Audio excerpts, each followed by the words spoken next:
everybody. Welcome to another edition of Inside the Pigskin. We have a big show tonight. We got 7 people on here. We're going to keep every last one of them busy. We got Michael Edwards in the house, putting his stuff out there, bring it up there. Somebody's going to have to read it, Mr. Ballrick. You go out there and put his stuff up there. Did I hear that there was a certain credential accredited? I don't know. I can't read it. Go ahead. Certifiable SJB in this house. Is that true? Yes, I'm right here. There you go. Keep it going now that you can read. Now we know you know how to read. All right, good stuff. Sorry if this is the wrong channel. Last time I was in the wrong place, I gave SJB a shout out on the Elmo Loves Katy Perry channel, and I got banned for 3 months. Sorry. Good evening, everybody. Everyone from Eddie. I've seen worse things happen than 3 months. Don't we know, Jeremy? You get my drift. All right, let's talk. Let's get to we'll introduce the crew here. You're welcome, Michael. You're definitely in the right place this time. We got Jeremy. We got Candy. We got Tom Shanahan. We got Marvin Powell III. We have Ben, an incredible hat troop. And we have Mel Farr and more hats on the way. Looking forward to getting up to Atlanta. Not before the Super Bowl. We'll have a wild party one up there when I apply for that one. I'm sure that Ben, we have a lot of good Atlanta people that will show us around there when we go out there and cause some havoc over there in a few years from now. God willing, I know where I'm at. All right, well, let's get to it. We have a busy agenda. Just don't bark nobody. Well, don't do what? Because you might run into some people that be, you might run into some, I don't know, like some crazy people with red overalls on barking at people. So if you find those people, tell them, listen, no one, they're called Georgia fans. And if you're looking for them, find the nearest Walmart parking lot and they packed. It is packed with Georgia fans. Yeah, well, if I wear a Michigan Wolverine shirt, I won't see my way out of Georgia. Really won't matter. Well, you never know what happens. All right, well, I'll tell you what. Let's get going here. We're going to talk about some dead rivalries in college football because I'll tell you a lot of this attributed to conference alignment and realignment. And we're going to talk about the Bedlam one against Oklahoma and Oklahoma State. You don't see that. You still see that one going. They have the keg of nails involving Louisville against Cincinnati, the civil conflict with Connecticut against Central Florida, the border war, Missouri versus Kansas, USC Notre Dame. I know that Mr. Powell obviously is a little bit emotional and attached to that one.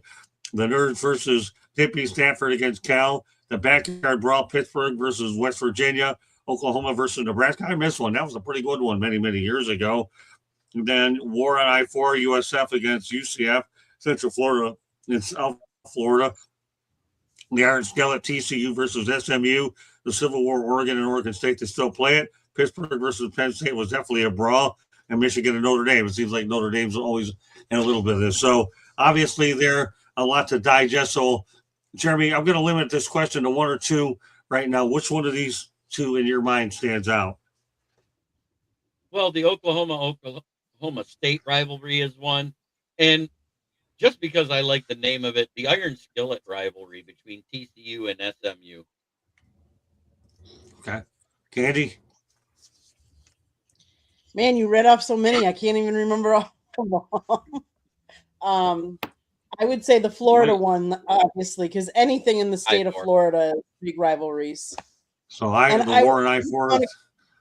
I just want to quick say a shout out. Thank you, Michael, for recognizing what we did at the Senior Bowl. I really appreciate that. Scott and I did some hard work there, and we enjoyed it. But we will be there every year going forward. So, yeah. So you're referring to the UCF one as one of them? Yes. Yeah. And what other one? I give you two of them. Any other ones that stand out? You want me to go over them again with you? Quick, yes, please. Sorry. Well, you have USC, Notre Dame, Michigan, Notre Dame's in there. Pittsburgh and West Virginia. I don't. Kansas against Missouri's in there. Just to name a few. You want me to go over a few more? No, it's okay. I mean, I guess I could say the Michigan Notre Dame rivalry too. Okay. Well, all right, Tommy. Well, the first thing I have to do is correct you. It's Michigan State Notre Dame rivalry, because I just wrote about this. We're going to do an updated version of my book, Ray of Light, which has a chapter on the 1966 game of the century. And Notre Dame and Michigan State will play in 2026 as the 60th anniversary of the game of the century. And the 4 oldest rivalries Notre Dame has: Navy's oldest, second oldest is USC, third oldest is Purdue, fourth is Michigan State, not Michigan. Well, actually, So- my list is Michigan and, against Notre Dame. But if you want to add Michigan State, Notre Dame to it, you can do it because I know that was something you saw I every know year that too. Michigan and Notre Dame have played a lot, but I'm telling you, lettered only can't by hear you. Navy, Okay. USC, and Purdue. Michigan is in the background. And the other thing that's significant is the administrations, the presidents, the athletic directors, State Notre Dame rivalry after the 2013 game, but they played the 50th anniversary in 2016, Mhm. and they're playing their 60th anniversary in 2026. That's how important it is to both schools. So give me 2 that you're partial toward. Hey, 2.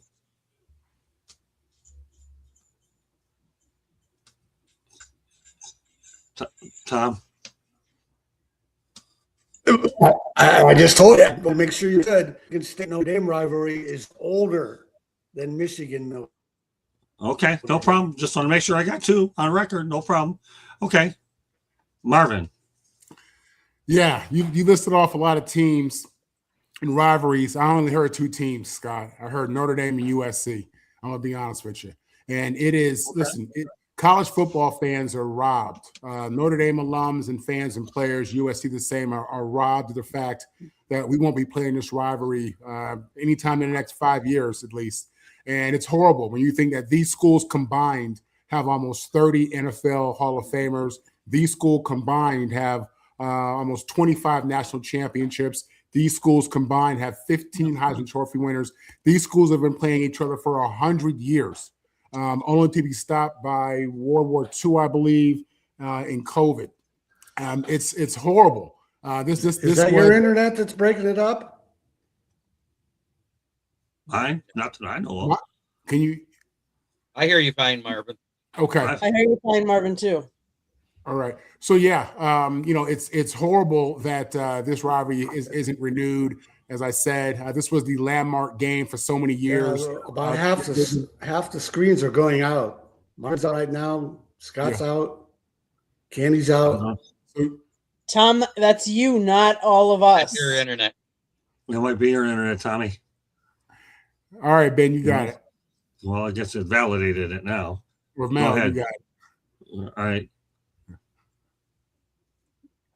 Is it me? All right. So who are the 2? So which 2 did you say, Marvin?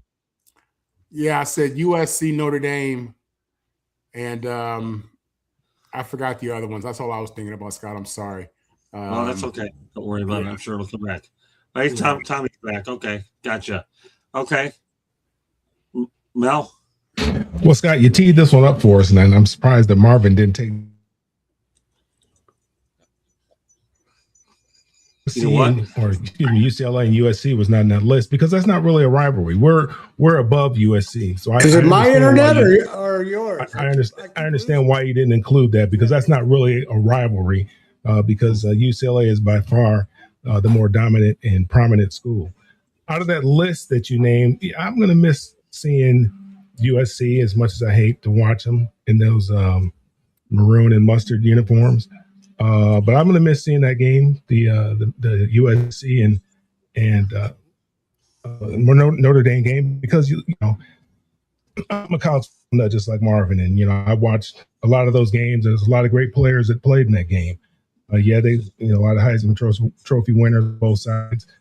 So that's a game that I'll miss seeing because that's typically what happened after UCLA beat up on beat up on USC. Then they try to feel better and go out and beat up on Notre Dame. Typically, that game took place after we played one another.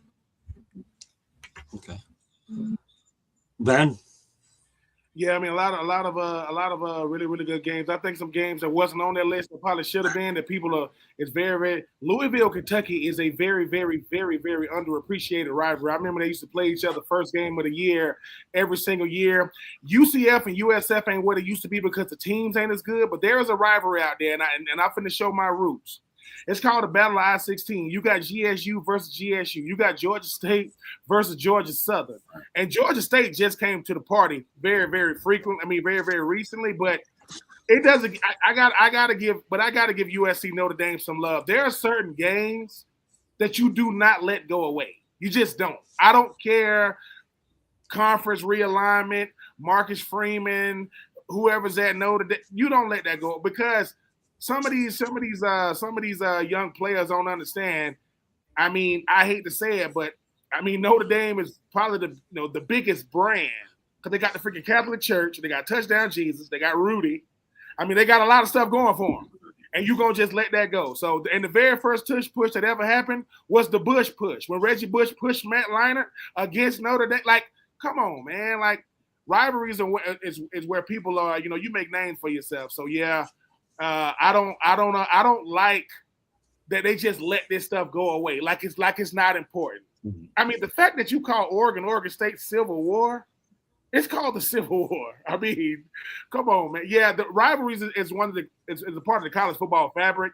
And when people say we're going to develop new rivalries, no, you won't. No, because it's not the same. So. Look, you get a bunch of kids from Southern California to go up against a bunch of kids from Indiana. Oh, sparks gonna fly. Something is going to go down with a game like that. But I hope we come back to that because certain things are worth holding on to. I think some of these rivalries. I hope we come back to it. It's a shame that they let it go just letting it go by the wayside like that. Here's a couple that I'm going to talk about. Number one, Oklahoma and Nebraska was a great rivalry many, many years ago when it was played around Thanksgiving. That's one I think we really missed back in the day. Now, obviously, Nebraska's been humbled because they're in the Big Ten. They're not as good. You get beat up, and they realize the quality of the competition in the Big Ten's way better than it ever was in the Big 8, Big 12, whatever you want to call it these days.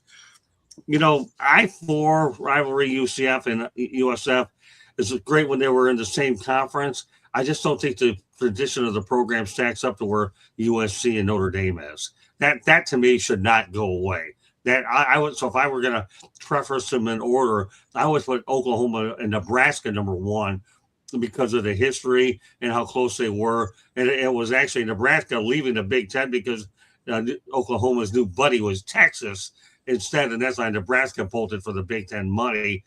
And then I'll take Notre Dame and USA all day long, and UCF. Battle of I-4, all right, but they're in terms of the strength and tradition of the schools, they're probably fifth or sixth anyways.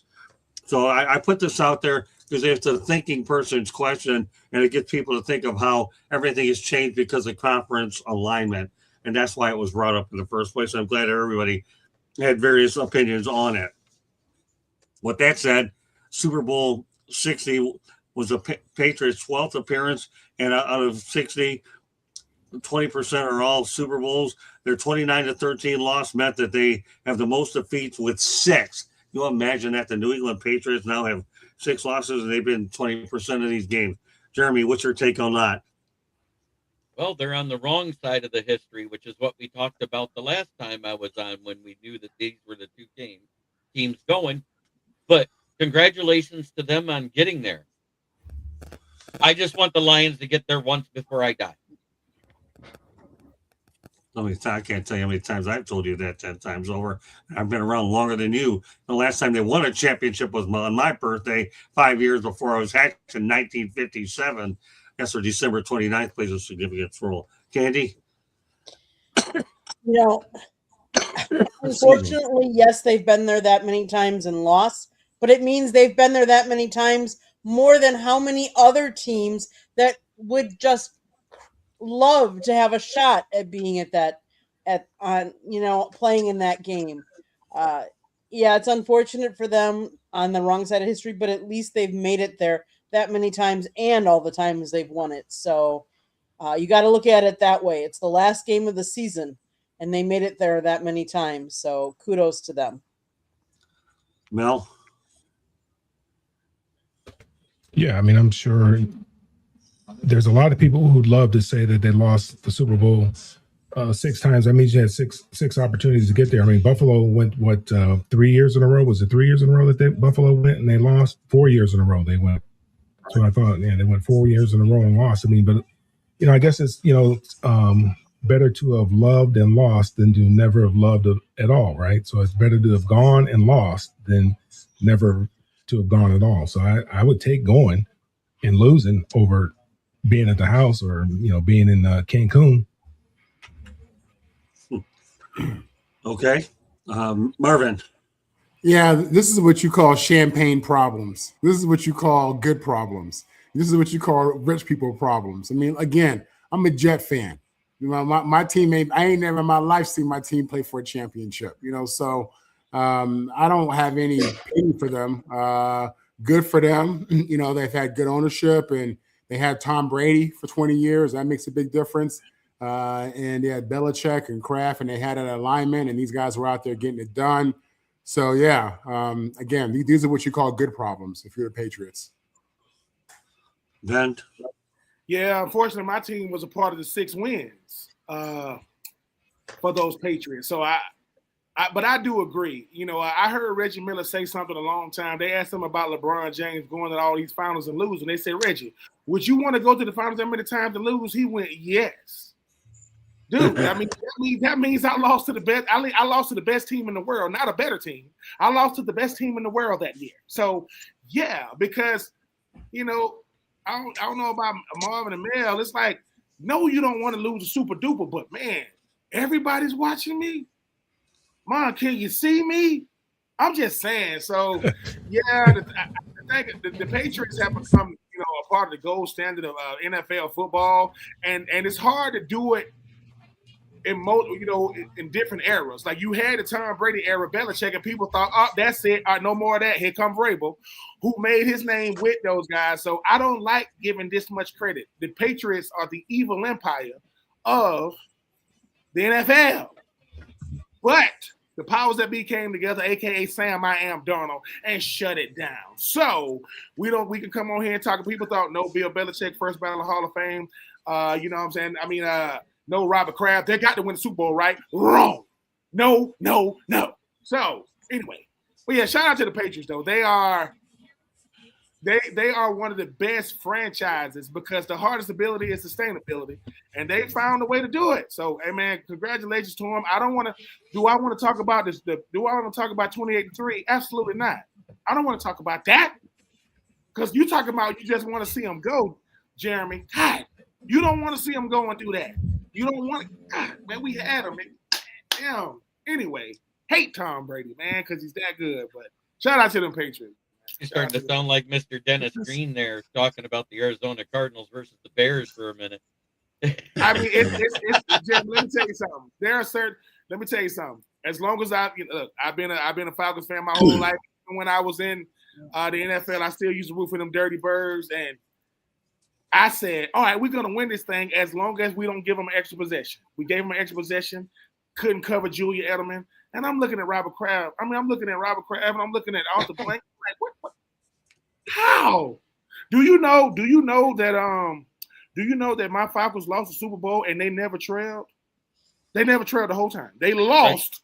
Right. And they lost on that last play to Chris Hogan. So Marvin, I know pain, sir. You know what I'm saying? Like, I know it for real. And I met Joe Namath. You know what I'm saying? I met Joe Namath when I lived up there in Dirty Jerry's. Right? And I said, I went up to him, I said, you Joe Namath? He said, this is what he said. I said, man, you Joe Namath. He looked at me and said, I better be. And he walked off. And I liked oh, smoking Joe. Hey, man. So, I hope my Falcons get back. The biggest critic of the Falcons ever is my mother. She talks more trash about the Falcons. We are a family divided. Just know that. Love her, but I don't support her. I have a nickname for him, but you won't like it. I met Susie Colbert. She's gorgeous, too. And Joe Namath has good taste. That's all I can tell you. So leave it alone, even if he was drunk when he made those comments. Susie Colbert's a sweetheart. I got to know her pretty well a couple of times. So go ahead, Tommy. Yeah, but Ben, I wanted to correct you on one thing. The Patriots are no longer the evil empire because Belichick's not the coach anymore. And one thing about the Patriots, though, with those 12 Super Bowls, they've been under 4 coaches. Vrabel's the 4th coach. Raymond Berry took them there. That was the year I think they got killed by the Bears. Bill Parcells took them there. And, of course, Belichick. I think the real story on the Patriots and all the success is Robert Kraft as their owner. I'm not sure if he was the owner yet when Parcells took him there, but certainly for all the Belichick years and now with Vrabel. And we got to mention one more thing about Belichick. I don't know if you guys are aware of this, if the news got outside of the basketball, but Saturday was the Duke, North Carolina basketball game, and Belichick shows up with his 24-year-old girlfriend, Jennifer Hudson, and she's wearing a T-shirt. Yeah, I saw that. You guys hear about this story? You can go ahead. Some of them have. I saw the shirt. Okay, No. go ahead. Get A your few years ago, Kraft got busted for going to this massage parlor somewhere in Florida. So here's Jennifer Hudson, Jordan Hudson. Jordan Hudson. Jennifer's the singer. Yeah, Jordan Hudson wearing a T-shirt, making fun of Kraft in this massage parlor. What is she in 7th grade? Yeah. And Belichick's about to turn 74 years old, and he's walking around with a girl like that. It's insane. Yeah. So the only thing I'm going to say about their 6 defeat, it came at the hands of a Seahawks defense. Okay, that by the way, the Seahawks trailed in the postseason for 1 minute and 35 seconds. Period. So if you're going to lose to a team, and that is totally doesn't seem real. The Seattle Seahawks, give them their due, trailed for the entire postseason for 1 minute and 35 seconds. That defense was awfully good. Well, let me finish, Jeremy. They were awfully good this whole thing, and I'll tell you one thing: New England ran into a buzzsaw there. Go ahead, Jeremy. I want to get my thought out while it was still fresh. Well, that minute and 30 seconds, wasn't that versus the Rams when they had to tie it back up to beat them? Regardless, it doesn't matter. It's a minute and 35 seconds all postseason. Doesn't matter how it came from. A minute 35 an entire postseason, Jeremy, it seems like an eternity, man. I know, and I was just making sure I had the team right. Yeah, it's okay. Yeah, that's fine. The bottom line is the Patriots ran into a buzzsaw. A minute and 35 seconds. If they did, Seattle, it didn't Drake may get sacked with 6 times. He was running for his life out there, too. It was a tough night for this kid. It really was. But nevertheless, they still have the most losses in Super Bowl history, no matter how we want to pin it down. And that's all there is to it. That's my facts, and I'm sticking to it. All right. Amen. All right. So the 2018 NFL Draft first-round quarterbacks include Sam Darnold, who won the Super Bowl. In fact, the first USC quarterback to do it. Lamar Jackson got into a conference championship. Mel's favorite person, I know that Marvin's going to love it, Josh Rosen. Okay. I know this is a Marvin moment. Okay. Josh Allen got to a conference championship. Baker Mayfield divisional round. Let's look at that draft class, Jeremy. About at least you got one in that group that won one, and unless Allen can pull it off and Baker can do it, you have 3 possibilities. I'm not holding my breath at the other 3, Jeremy. Yeah, Josh Rosen, the guy that's now managing a Pizza Hut in Scottsdale, Arizona, or something. But other than that, the other guys are all great quarterbacks. The other 4 you named: Baker Mayfield, Josh Allen, Lamar Jackson, and of course, Super Bowl champion Sam Darnold. So you have some possibilities to add to that list, but at least Darnold went ahead and got the first one, and I'm happy for Sam as a gunslinger. Candy? As you look at most of those quarterbacks, though, Sam Darnold's the one that danced from team to team to team to find the right team to get it done with. And that's what he did when he went to Seattle. They were the most complete team out of all those, of all the other teams that these other quarterbacks, albeit good quarterbacks, are on. That just proves that it takes a team and not just a good quarterback to win a Super Bowl. Well, it's his 5th team. I think he's the first quarterback ever to be on 5 teams to go ahead and win a Super Bowl. That says a lot. You try to talk about finding a home. That's one's doing it. How many quarterbacks take the second or third time to go around? I know Jeremy threw one at us the other day, which was really great about Jim Plunkett and how he put that one against Ron Jaworski. More power for you for popping into the chat room, bringing that. I knew that one, but I'm glad you threw it out there anyways. But, sometimes it takes these guys a few places to get it right, and I'm glad that Darnold finally got it right. Okay, Mel? Well, we all know that drafting quarterback is not an exact science. So, you swing sometimes, and you more often than not, it seems like you miss, and every now and then you get lucky. I mean, even the Jets. I mean, Sam, this is what his fourth team that he's been with. Great for him. Baker Mayfield, he's on his third team now, I think it is, or his fourth team as well, and he was the number one overall pick. Because both of those guys went to very poor franchises, Josh Allen and Lamar Jackson. They were very good franchises, stable franchises with good head coaches, even though both of them lost their jobs this past year. Probably because the quarterback didn't get it done. It's just a matter of, and Josh Rosen, of course, that is what it is. It just goes to show you, that we talked about this before, more quarterbacks, their careers are wasted or ruined by, where they're drafted. A lot of teams are drafted number one for a reason. They're drafted top 10 for a reason. It's usually because they're a bad franchise, and that doesn't change overnight. And that's, it's obvious because, you look at Baker Mayfield and you look at Sam Darnold. Neither one of them succeeded where they were initially drafted. They got to some pretty good franchises and had success. But again, like I said, I'm high on Sam Darnold. I'm one to admit my mistake. I admit that I was wrong. The guy showed me a lot in the last couple of years. It shows he has a lot of talent, a lot of arm talent. I guess a lot of things that everybody saw that I didn't see, and guys are saying now that they saw it all along. That had given up on Sam, but every pundit now knew this day was coming. I don't know how, but they all knew this day was coming. But I'm happy for Sam. And by the way, Nick in the chat room, I know about North Dakota State. Please join us on Saturday. That'll be a topic that we lead in with. That'll be our top story about North Dakota State. So please join us. I've got a lot. I'm working on that show already, and that's going to be an interesting story. But that's all over the place. In fact, I spent ahead and spent with Cody Parker, I think, the quarterback for North Dakota State. We'll get a soundbite on him talking about that. So I'm glad you brought that up. That's a good preview for Inside the Pigskin on Saturday. All right, Marvin. Yeah, I'm really not surprised about Sam Darnold's success. I watched him play at USC. I saw every game he played at USC, and especially in that last season, which ended with the Rose Bowl versus Saquon Barkley and the Penn State Nittany Lions. He was amazing, man. He was a really good quarterback, big gun, athletic. I was really excited as a Jet fan. I was really excited to see him go to the Jets on one hand because I knew how talented he was.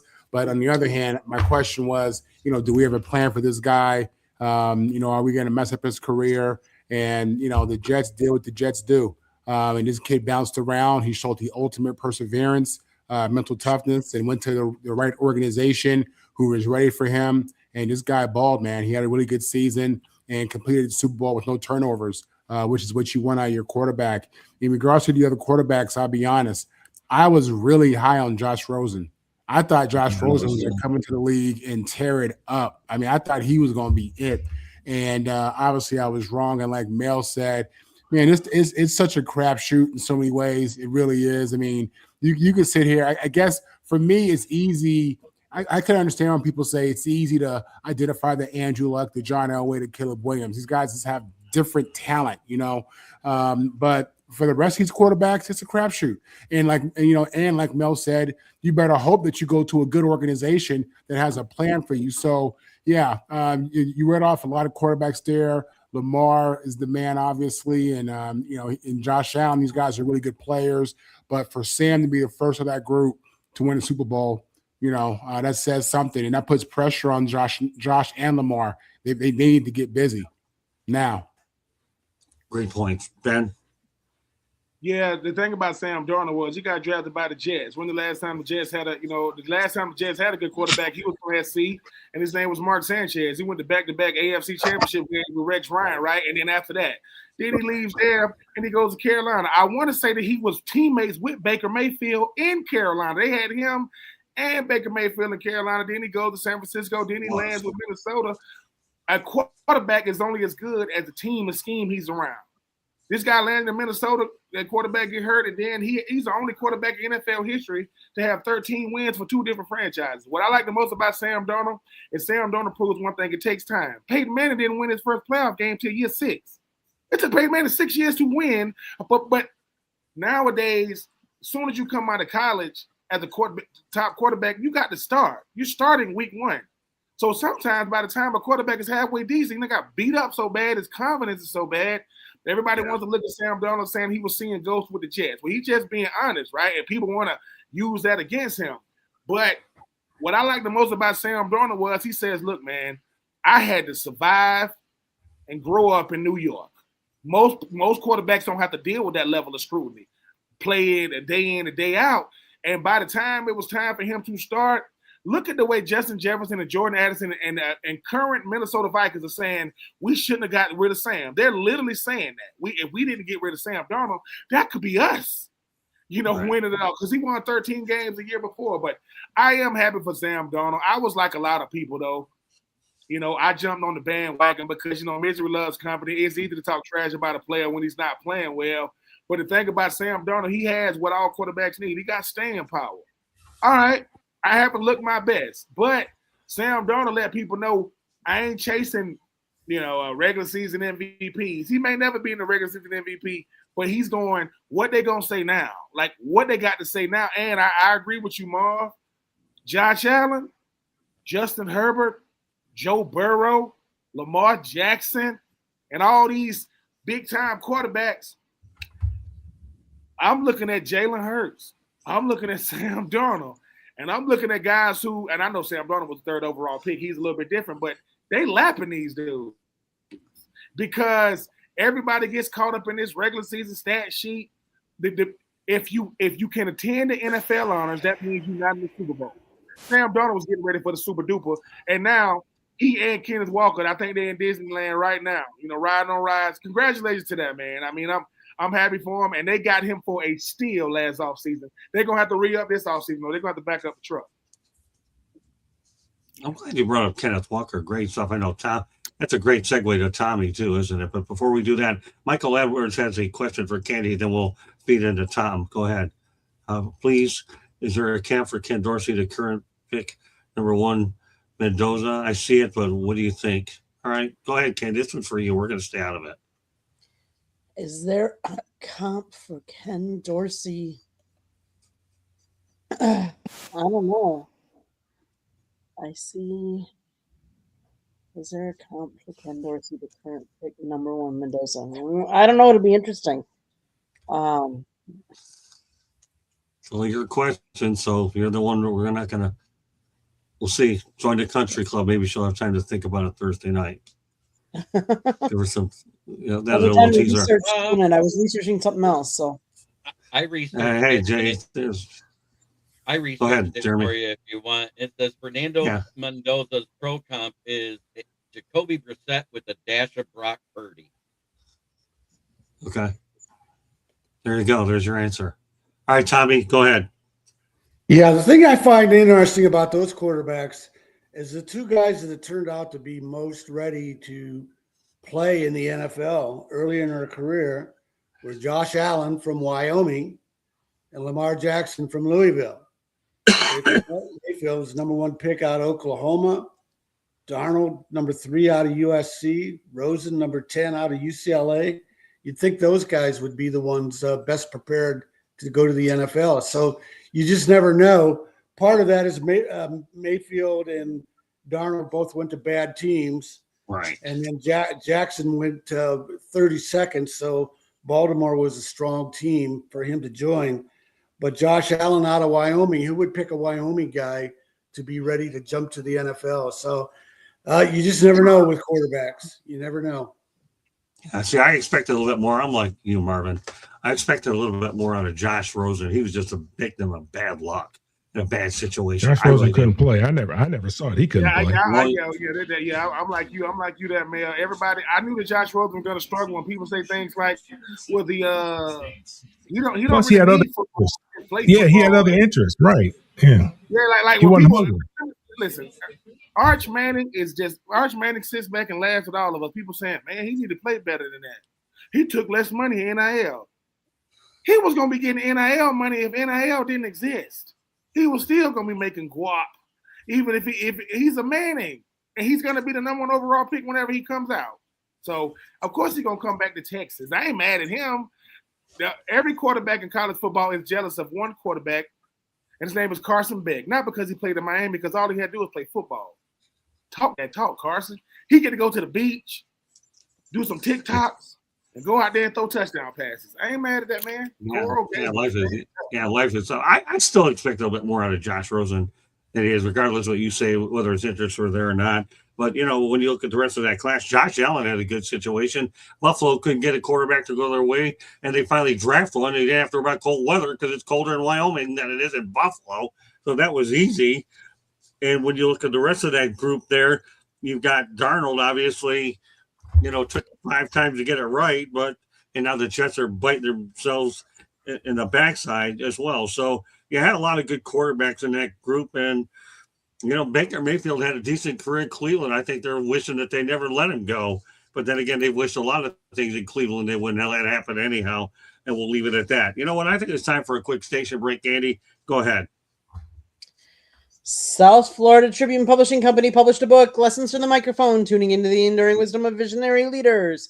It is written by our host, Scott, the Motor City Madmouth Morganroth. Talks about his 40-plus years in the media business and how it has evolved, old school media versus new school media. Get your copy today. It's available on Amazon, Barnes & Noble, Kindle, Google, and Apple Books. There's also an audio version out there, so go grab that as well if that's your liking.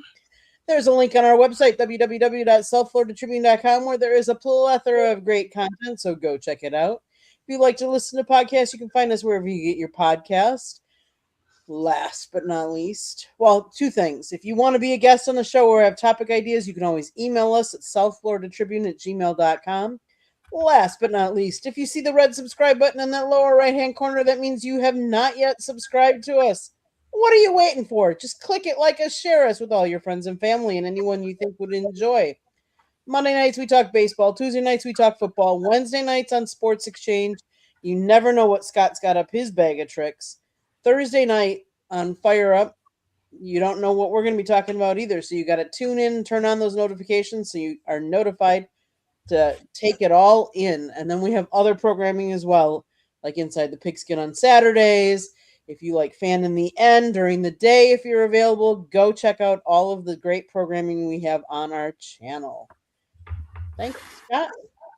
And thanks to Michael Edwards, too. I appreciate it. I appreciate you subscribing. I appreciate the thing about the book as well. And there is an audio book out there as well.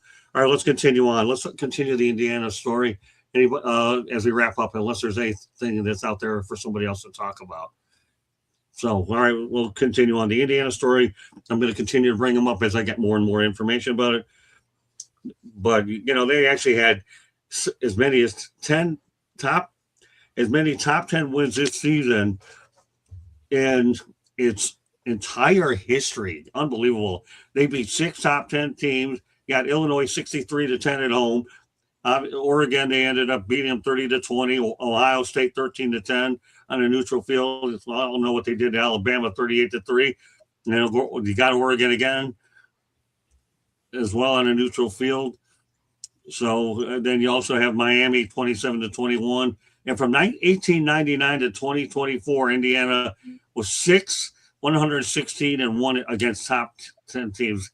That to me is just unbelievable, Jeremy. When you think about 6 top 10 wins in 1 year, and up to this point, they had only 6 in their entire history.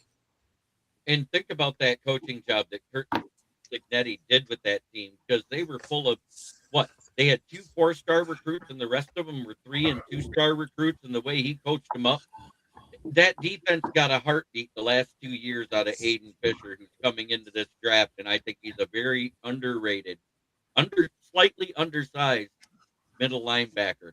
I love this kid. I think he has a high motor, high football IQ. Katie? It goes to show you that Indiana used to be a basketball school, and it is with NIL and everything like that, it has changed the narrative of Indiana football. And with getting Kurt Signetti as the coach, on to better things, and I think it's going to level a playing field for some schools. Okay. Mel? Well, I mean, we've talked about it ad nauseum how the great job that Kurt Signetti did there at Indiana. I mean, what he did was unbelievable. And it's not, Marvin and Ben know this. It's not how many stars it is when you come in. That doesn't matter. I played with a lot of guys who are supposed to be. I mean, I've seen a lot of guys that were supposed to be this, that, and the other. And I look at them like, are you serious? I mean, this guy's supposed to be better than me for real? And it's how many stars you are when you leave. That's what's important, what you do while you're there. And again, Indiana had a very old football team. I mean, I think their average age was, older than the Chicago Bears. Chicago Bears are one of the youngest teams in the NFL. Indiana had the oldest team in the NCAA, and their players were older than, his team was older than the Chicago Bears. So a lot of guys that played a lot of football, and that's what's important. They played a lot of football, and it's about team building. Not every star is going to work. Just because you recruit a bunch of 5 stars doesn't mean they're all going to mesh. You have to have 5 stars. You got to mix in some 3 stars. You got to mix in a 2-star that you bring in, and you redshirt them. You get a weightlifting program. You get in your program. You build them up in your program.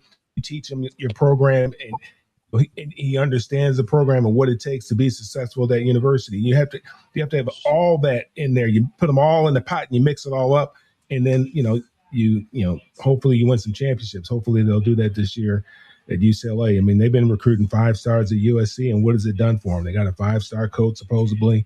They got they got the number 1 class this year, and what's that done for them at USC? So we'll see what happens. Oh, I'm sorry, Marvin. I didn't mean to take a shot at you, man. I apologize, man.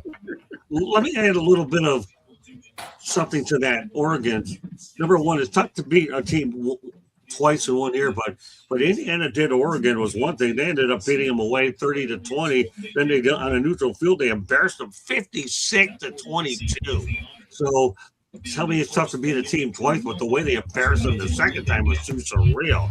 All right, Marvin. Yeah. So in regards to Mel's question, what have we done with all those 5 stars? We've turned it into 11 national championships, 8 Heismans, 14 players in the National Football Hall of Fame, and almost 200 All-Americans. That's what we've done with that. In regards to Indiana, as Janet Jackson said, what have you done for me lately? Well, we had a 5-star who just won a Heisman and a 5-star who just won a Blitnikoff in the last 3 years. With that said, those are individual awards. What have you done as a team, sir? Mel, Yanni, you better stop. I'm trying to have mercy on you today on national TV. Well, all right, Mel, you do it. I like walking that fine line, man. It's a fine line. I know I'm treading on thin ice. I understand that. Yeah, listen, the Indiana situation, it speaks to 2 things: leadership matters, team matters. Signetti he's out there getting it done, man. He's finding ways to communicate with his players, develop his players, encourage his players, as well as his assistants. I mean, he's on them as well. I mean, he's a phenomenal leader. He identifies leaders in the coaching and within the team. He's out there with 2 and 3 stars, rolling on Alabama and Oregon, Ohio State. So yeah, man, leadership matters, team matters. Kurt Signetti's here to stay. I mean, whatever it's worth today, Indiana announced that Bob Knight's going to be getting a statue outside of Assembly Hall, and long overdue, but Bob Knight is getting a statue once and for all, so I'm glad that they came to their senses and ended up doing it. All right, Ben? Yeah, Kurt Signetti, what he did with Indiana, when he said average is the enemy, or don't he say like standards over slogans and things like that? Kurt Signetti was one of those guys that he's always probably coached this way. He's never got the recognition until now. I don't think his coaches don't switch up like that. I think for Kurt Signetti, when you start getting the players who nobody wants, when you start saying, well, we're a basketball school, they go big bad Michigan, they go big bad, Ohio State, they go big bad Penn State. We can't beat nobody for real. Yeah, we can beat subpar talent. So we go, okay, so we lost one time in 2024, then we come back in 2025 and we beat everybody in front of us. He has a strategy that works, and standards do not shift. You make players adjust to the standard. Now we're going to adjust to every play. No, they either going to get with it or get lost. I'm not dealing with it. And yes, I think what Miami tried to do is the only way Indiana could win it. Without NIL, they're not going to have a shot because he won't be able to get those players in there. Miami thought they could buy. Miami tried to go to the front of the line. No, Miami, you got to win the ACC first. Right. And you win the national. Indiana goes, no, dude. We ran the gauntlet. What Indiana, the most impressive thing Indiana did is they beat the brakes off of Alabama. They look like Alabama used to look. They beat them so bad that he was like, dude, that's Alabama. Yes, because the thing about football is this: for one game, all that cute stuff don't matter. One game, and yeah, I really, really respect what Indiana has done. And Kurt Signetti is a guy. He looking at people like, man, he said, man, I've been around a long time. It's a lot of coaches that know who I am. It's just people only respect winning natties, as if to say that's the only standard there is in college football. But what are you gonna say when the Hoosiers are the top team in college football? That's forever. People say it may never happen again. It don't got to. It don't ever got to happen again. Certain schools will never win a conference championship, let alone a natty. And isn't that the sign of being a winner? As soon as you win it all, people try to discredit. Well, they were the oldest team. Well, they call it a young man's game, right? Yeah. Well, okay. Well, they were just very old young men. How about we look at it like that? But I don't discredit. And Fernando Mendoza from Miami wanted to go to Miami. They told him, nah. Manny Diaz told him no. Cristobal told him no. So Fernando Mendoza said, if I can't play in Miami, sorry, Miami, y'all can't win it. And it's going to be one, to me, the greatest college football story, to me, I could be wrong, is Stetson Bennett for a player. To me, it's up there. It's one of the greatest. When you look at what he did and what he left. Right now, the greatest college football story got to be the Indiana Hoosiers, because people's like, wait a minute, you say Indiana beat Miami in football for the national championship. What, in Miami? Right. Stop lying. Yeah. So, yeah, man, I congratulations to him. And like I said, coaches like Kurt Signetti, coaches that don't bend, and coaches that are very demanding, they are very, very, very hard to beat. They hard to play for, but look at the result. Nick Saban, Kirby Smart, these guys are hard to play for. Look at the results. So, hey man, and they ain't going nowhere. They the defending national champions are the Indiana Hoosiers. And don't first of all, Ben, you're not wrong. So we'll leave it at that. You're dead on. Period. Okay. So therefore, because I said so, and everybody else on the planet knows 16-0 says so too. Okay, Tommy. Yeah, what's interesting is Indiana college football, and then Seattle in pro football. They had bookend seasons. They were both complete teams. They had solid offense, solid defense, and kicking game, special teams. So that was very interesting. Another thing about Indiana is in 2 years of the 12-team playoff, with 4 teams getting by, there's the only one to win a bye. All 4 teams lost last year, and Indiana was the only one to win of the teams with a bye this year. I also think you mentioned a little earlier about Seattle only trailed for 1:30 or something like that. Yeah. I could be wrong. Correct me if I'm wrong on this, but I think Indiana never trailed in the playoffs. I don't think so either. No. Yeah. The other Indiana story that I found very telling about Kurt Signetti's success there at Indiana is the president is a woman named Pam Whitten. And Pam Whitten used to be the dean of the journalism and communication and arts at Michigan State. And I met her about 20 years ago when I was still working in San Diego. She was at a convention in San Diego, and she contacted me, said she likes to visit with alumni, get their thoughts. And so I had a cup of coffee with her 20 years or so ago. And, you know, it's not like I'm John Feinstein or Michael Wilburn, but she still took the time out of her day to meet with me. Well, one of the things I read later was, you know, she was the brains behind hiring Signetti. And Signetti said one of the reasons he took the Indiana job and re-upped with that contract renewal instead of going to some place like Penn State is because of the president, Pam Whitten. And I think that says a lot about her, that she spent a lot of time to get to know a lowly alum like me. And then, you know, clearly she knew how to connect and evaluate Kirk Signetti, and Kirk Signetti saw the same characteristics in her. So what a story that is, too, that I think about Indiana, because Signetti said he wouldn't have taken the job, or he said the main reason he took the job was Pam Whitten. Well, Michael, if they don't win 8 games, if they win 8 games next year, it is what it is. But they got their natty, and that's all that really matters, anyways. All right, let's go back to the pros. The Atlanta Falcons have hired Kevin Stefanski and said, "Coach, let's go rapid fire on this, okay? Because I have a bunch of other topics I want to get to." Jeremy, what are your thoughts about Stefanski going to the Falcons? It may be a good hire. Look what he did with the Browns when they were awful. You know, they got a first-round pick quarterback in his tenure, and he took them to the playoffs a couple of times. But other than that, you know, he was coach of the year twice, wasn't he? With the Browns? Yeah, I think so. Okay. In 2023. Mm-hmm. Yeah, so yeah, he's a good coach. Let's hope he gets the right coordinators down there, and let's hope Ian Cummings is a good GM to help them get the talent around that they need there. Okay, Candy. His head coaching record career-wise is 46-58.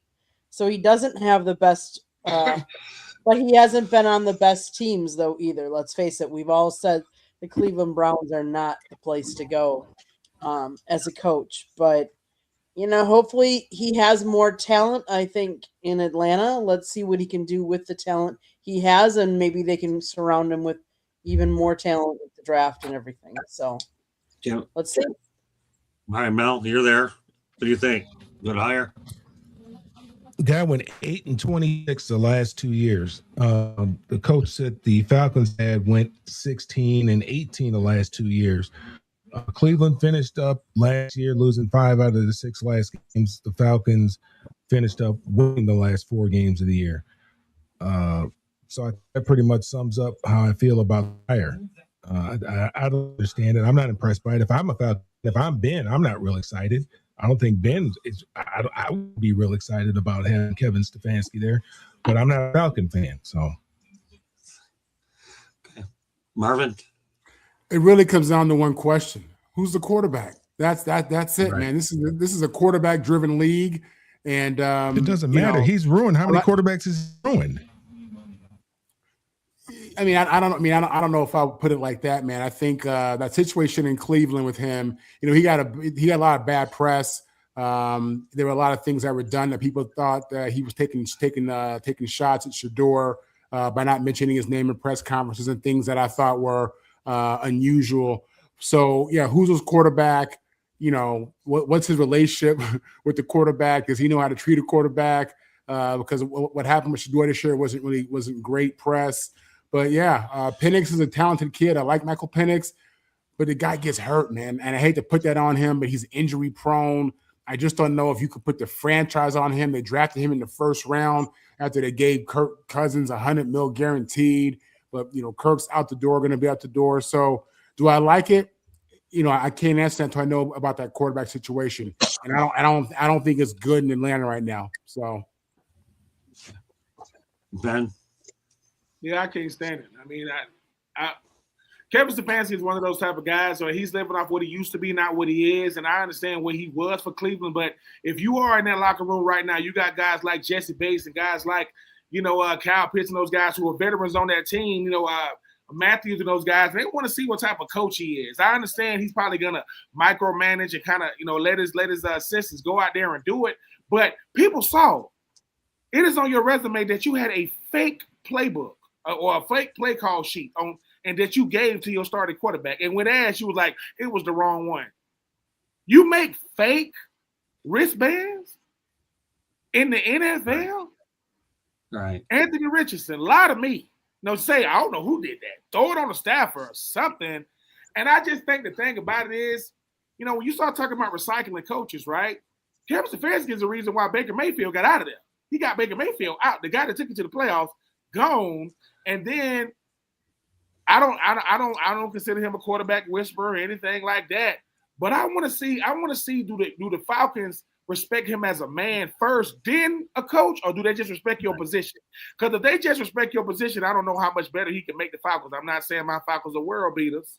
I mean, we help other teams get in the playoffs and don't go to the playoffs. But I just think the thing about Stefanski, because it's not just Stefanski, it's Stefanski and Matt Ryan. They together. And to me, that's an even scarier thing because Matt Ryan has never done anything outside of going to booth. He's never coached. He's never been in the front office. And I get it. Arthur Blank, he had a great relationship with with Matt Ryan, but great relationships don't win football games. Being a nice dude, don't win football games. So I mean, I'm very, very much a pessimist when it comes to the head coach of the Falcons because I have no reason to be an optimist. None. 0%. I don't care who comes through that door. But if he can shift the culture and dare I say, I don't know, beat the Panthers, we might have something to talk about because right now the Falcons, Tyler Shuck, to me, is much better than Michael Penix right now. Why? Because he's healthy, because he drinks milk, because his bones ain't real easily broken. I hope Michael Penix is better than what I thought, but I do agree with you, Marv. It's gonna be who the quarterback's gonna be, but it's gonna be what is if the same man that left Cleveland is coming to Atlanta, that's not good. But if a change man is leaving Cleveland to come to Atlanta, hey, we might have something to talk about because we talk about the NFC South, man. And the only difference in the NFC South and the AFC South is there isn't a difference. None of those teams are the media darlings in the National Football League. It is anybody's division to win. Hopefully Stefanski can bring a winning mentality because he sure ain't bringing no winning culture coming from Cleveland. But who am I to talk? I'm a Falcons fan. We ain't got no winning culture there. We just got a real nice dome, but really, really cheap concessions. Yeah. Tommy? If I was Michael Penix, I'd be very, very worried about my future. Kevin Stefanski was at Cleveland for what, 5-6 years? And he started the 2025 season with the quarterback mess that he had. And right. He didn't have it straightened out by then. He didn't have a veteran quarterback running the team. And then on top of that, he had some petty gripe with the general manager for picking Shedeur Sanders. And he fails to develop either one of the two rookie quarterbacks. He lets a petty gripe of his get in the way of the team's success. Stefanski, I don't get this guy, and I'll go on record right now and say that Shedeur Sanders is going to have a better NFL career than Dylan Gabriel. Okay, well, here's what I'm going to add to this. Number one, you hope and pray that the second head coaching job is better than the first. You learn from your mistakes. I can tell you many times the second time's turned out better than the first. I don't know if that'll be the case here. And yes, I don't know how Shedeur Sanders is going to do up in, obviously, Cleveland with Todd Monken, TBD. But it'll certainly be an interesting storyline to watch. And since we had three people from Atlanta that are close to situations, get their viewpoints as well. All right, the 49ers haven't won a Super Bowl since 1995. Jeremy, can you believe it's been that long since the Niners haven't won a Super Bowl? Yeah, you go 1 year later, and it's been almost as long for the Cowboys, but that's another story. Neither one of them have won a Super Bowl since the 90s. Heck, the Browns haven't been to an AFC championship since 91. We can keep going if you want, but no, it's not a good thing to see. And I said it as soon as Kyle Shanahan was the OC of that Super Bowl that the Falcons were in when they lost to the Patriots, when he quit running the ball in the second half. And every time he gets there, he does the same thing with San Francisco. I call him Kyle Scamaham. He's scamming a check. Candy? One of the things we've talked about is that defense wins championships, but it's not just defense. It's defense and good quarterback play. That's really what we've seen in Seattle with Sam Darnold, him winning the championship. So it's defense and quarterback. And those are the two things you need to have in order to win. They just haven't had the right combination yet since the last one was Steve Young. Mel.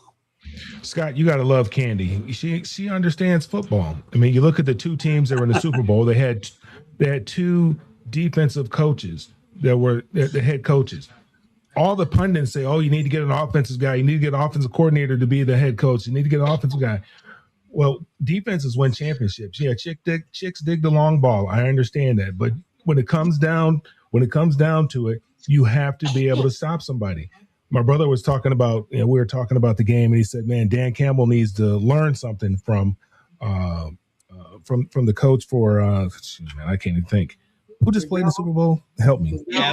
Seattle. So he needs to learn from Mike McDonald about kicking field goals. Points are they need and taking those points." I said, "Yeah, but he because he's a defensive coach, he's going to rely on his defense. He knows what his defense is capable of doing." Dan Campbell, he's not a defensive coach. He's not. And the Detroit's defense is nothing like Seattle's defense. When you know your defense is going to stop teams, and not allow them to put points on the board, then you have the luxury to be able to take those little 3 points. When you don't know what your defense is going to give up, you have to try to get as many points as you possibly can every time you have the football. So, Candy, kudos to you. Scott, good job. You picked a good one there, somebody that understands the game of football.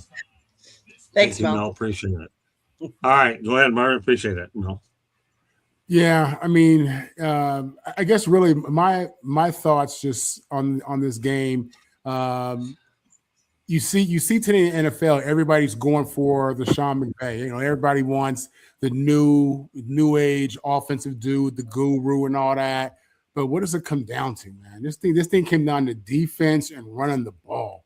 And that's what I feel like that's what it always comes down to with any team we're talking about. If you don't have a defense and you can't run the ball, I mean, it's going to be hard for you to be successful. You had referenced, the Niners. The Niners, when they've been good, they played great defense and they could run the ball. And that's with multiple quarterbacks, during their time. But with Seattle, man, it was straight up old school football, 3 yards cloud of dust, nothing fancy, nothing out of the ordinary, man. It was physical football. And they won at the line of scrimmage, and that was the difference. They offensively they applied the pressure in the run game, and defensively, I mean, they got after that quarterback, man. So, it was a good one for sure. Ben, I mean, this comes down to being creatures of habit. I mean, the last time the Seattle Seahawks was in the Super Bowl, right? The reason why they didn't win was because of common sense. It wasn't because of defense. I mean, when they played New England, New England had time, but they started going back and forth. And when you talk about the 49ers win the Super Bowl and the Harbaugh Super Bowl if they just run the football with Colin Kaepernick 4 times. Why did they try to throw it? He literally got him down there running the football. That the play before they called a timeout, if he runs the RPO, he walks in the end zone. But arrogance loses games. And I'm sorry, if Jimmy Garoppolo, I don't know, can hit Emmanuel Sanders, they win the game. It is 4th and 6. If it is 4th and goal with 6 yards to go, and instead of trying to go for it, they take the ball out of Brock Purdy's hands and they kick the field goal. Did anybody think that Kansas City wasn't going to go down the field and win the game, Kyle Shanahan? And when it comes to Seattle, Mike McDonald knew this. You see that guy right there? Yeah, he's 23 years old. He's been in the league 2 years. He was an MVP candidate, but guess what? You know what they did? They looked at who's a better quarterback out of Drake May and Patrick Mahomes. And what happened to him 2 years ago? What happened to him in the Super Bowl? If your front 5 can't block my front 4, you can't beat us. You cannot beat us if we can't block them. So for Mike McDonald, he said, look, my front 4, I know what they can do. Will Campbell coming out of LSU, what did they say about him? He got short arms. People like that don't matter. Look again. If you don't think a short arm left tackle don't matter in the NFL, you better look again. Will Campbell. I mean, I'm not trying to jump on the young man. I mean, I know he's gonna come back. But when you just get rid of all the fluff and you just play football, all that cute stuff out the window. Hey, I mean, Malcolm. I want to say Malcolm Smith was the MVP. When the Legion of Boom won in 2013, it wasn't Richard Sherman, it wasn't Cam Chancellor, right? It wasn't Earl Thomas, it was Malcolm Smith. So, I would still get an offensive coach. You just got to play complementary. Either you got to play complementary defense, or just stifling defense. You can't. This Seattle defense looked like 2002 Tampa. They look like 2000 Baltimore. They look like 2015. Denver. They just had one for the ages. And like I said, they picked their best game. They picked the best night to have their best game. But Drake May didn't. But as far as the San Francisco 49ers, I don't know what it is, but they've had way too much talent. Fred Warner, George Kittle, Yeah, I agree. like Trent Williams, Christian McCaffrey, and you can't win. Nick Bosa. So sometimes it just ain't meant to be. It just ain't meant to be. That's funny you mentioned that. Also, I should put this stat while it's fresh in my mind. On Saturday on the Inside the Fixer, we talk about number one team in the NFC has won Super Bowl, I think since 2017. Well, guess what? Seattle snapped that streak by winning on Sunday night. So that streak has gone down by the wayside. Tom, you have the last word on this topic. Yeah, the 49ers were in the Super Bowl the 2019 season. They lost to the Chiefs and Mahomes. They were in the Super Bowl in the 2024 season. They lost to the Chiefs and Mahomes. I think a lot of teams would take that record. Miami, how long since they've been to a Super Bowl? Minnesota, how long for them? Cowboys, how long for them? Even the Steelers. So, and it's not just the two Super Bowls that they made it. They're in contention for the division title, and they're in the playoffs the other years. So I don't think the 49ers deserve to have any shots taken at them. The other thing that's interesting about how the Super Bowl played out this year is Mike Macdonald, the Seattle head coach, was the defensive coordinator at Michigan in 2021. And then I think in 2021, 22, and 23, Michigan only lost one regular season game. And it was against Michigan State when Kenneth Walker scored 5 touchdowns and with 197 yards rushing. So if you fast forward a few years and Kenneth Walker is helping McDonald win a Super Bowl title. And then one more interesting thing about the Super Bowl, when they presented the trophy to the Seahawks, the broadcast presenting the trophy was Maria Taylor. Right. Maria Taylor and Mike Macdonald went to the same high school in Georgia. Yeah, I saw that. I'm glad you brought that up. Thanks for bringing it up. At the same time. That's unbelievable. Thanks for bringing it up, Tom. I was thinking about it. I didn't know if I'd have time to do it, but you took care of it for me. Thanks, Tom. So real 2 classmates would end up having the trophy exchange. First African-American woman to have that privilege to do it. And I have a kid like him. Can you imagine what kind of a surreal moment it was for them? Great stuff, Tommy. Thanks for bringing it up. That's a better moment than what took place in Miami, though, when Darren Waller says the Miami Dolphins owner Stephen Ross interrupted the exit interview to fire Mike Macdonald. I was at the scene of the crime. All right, rapid fire on this one, Jeremy. Probably not the scene of the crime you want to be on, but nevertheless, that's how Waller saw McDaniel get the boot. Well, yeah, it was funny. We heard that happened at the exit interview, and now it's confirmed by a player. Right. He walked in, he goes, they probably said something like, so what's your plan at QB? Well, Tua's been doing pretty good when he's on the field. You're fired. Go figure. Candy? Yeah, I mean, a fact of the player, witness part of that's just not right. I mean, don't get me wrong, Mike McDaniels deserved to be let go. Timing and message are everything. And let's face it, in this league, what goes around comes around a lot of times, and people get recycled. So you want to be very careful of when and how you're delivering messages. Yeah, I think that was one of Stephen Ross's better moves for sure. Mel? I mean, that's an interesting tidbit that he got fired during the exit interview. I think Mike McDaniel, they let him hang around for a couple of days before they made that decision. Losing your job is never funny, and it's never fun, and I guess there's never really an ideal situation for it to happen. I remember when I got let go by the Rams, And Marvin remembers this. They used to put a little Ben probably, Ben didn't happen to Ben. He was big time, high Yeah, but draft pick. tell my story too. Later in your career.